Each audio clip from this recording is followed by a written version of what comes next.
Shalom jemaat yang terkasih, kembali lagi dalam renungan tekad temukan kebenaran Allah yang dahsyat. Mari kita berdoa. Bapa di dalam kerajaan surga, terima kasih untuk hari yang baru yang Kau nyatakan kepada kami. Tuhan, kami rindu setiap hari ketika kami menjalani kehidupan kami hari lepas hari.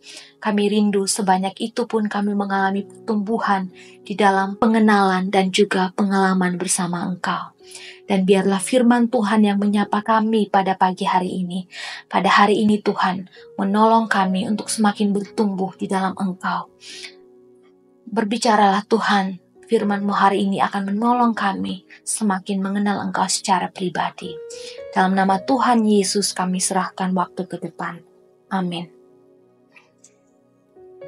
Bacaan hari ini terambil dari Zakaria 10 ayat yang ke-6. Aku akan membuat kuat kaum Yehuda, dan aku menyelamatkan keturunan Yusuf. Aku akan membawa mereka kembali, sebab aku menyayangi mereka. Dan keadaan mereka seakan-akan tidak pernah ditolak oleh aku. Sebab akulah Tuhan Allah mereka, dan aku akan menjawab mereka.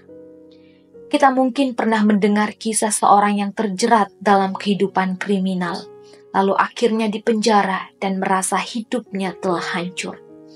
Namun suatu hari di balik jeruji, ia mendengar Injil dan merasakan jamahan kasih Kristus. Dia mungkin berpikir bahwa Tuhan sudah membuangnya, tetapi dia kemudian menyadari bahwa Tuhan mengasihinya. Dalam penyesalan terdalam, ia mengalami kasih Tuhan yang mengangkat dan memulihkan. Banyak dari kita mungkin tidak berada di penjara, tetapi bisa saja kita merasa terbuang karena kesalahan masa lalu atau karena penolakan orang lain. Namun firman Tuhan dalam Zakaria 10 ayat 6 menjadi suara pengharapan yang menghibur setiap kita. Sama halnya ketika ayat ini diberikan kepada umatnya yang dalam keadaan terserak karena pemberontakan dan kesalahan mereka. Tuhan tidak berkata, kalian pantas menderita. Ia justru menyatakan belas kasihan. Aku akan menguatkan, menyelamatkan, membiarkan mereka kembali. Frasa kuncinya adalah sebab aku telah mengasihani mereka. Inilah berita Injil, kabar sukacita bagi umat Tuhan, bahwa Allah tidak bertindak berdasarkan kelayakan manusia, melainkan berdasarkan kasih karunia-Nya. Dalam Kristus janji ini mencapai puncaknya, seperti yang dicatat dalam Efesus 2 ayat 13, yaitu bahwa kita yang dahulu jauh dibawa dekat oleh darah-Nya. Sekali lagi, bukan karena kita layak kembali, tetapi karena Ia setia menepati janjinya dengan penuh kasih. Ketika kita merasa gagal dan tidak cukup baik, biarlah kebenaran ini mengingatkan bahwa Tuhan tidak membuang kita.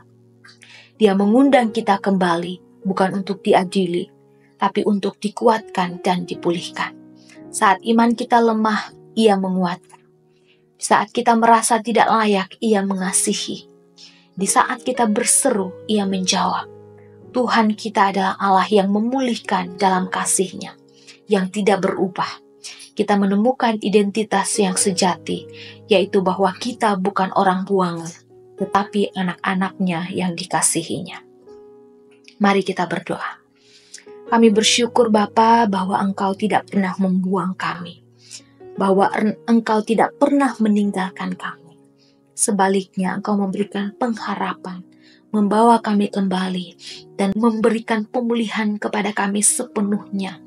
Terima kasih Tuhan. Kau menolong kami menemukan siapa kami, identitas kami yang sejati, bahwa kami adalah anak-anak yang sungguh Engkau kasihi. Terima kasih Tuhan. Tolong kami untuk menyimpan ini dan mengingat ini sebagai kekuatan di dalam menjalani hari kami yang tidak pasti ini. Terima kasih Tuhan. Di dalam nama-Mu kami mengucap syukur. Amin. Selamat melakukan kebenaran Allah yang dahsyat. Tuhan Yesus memberkati.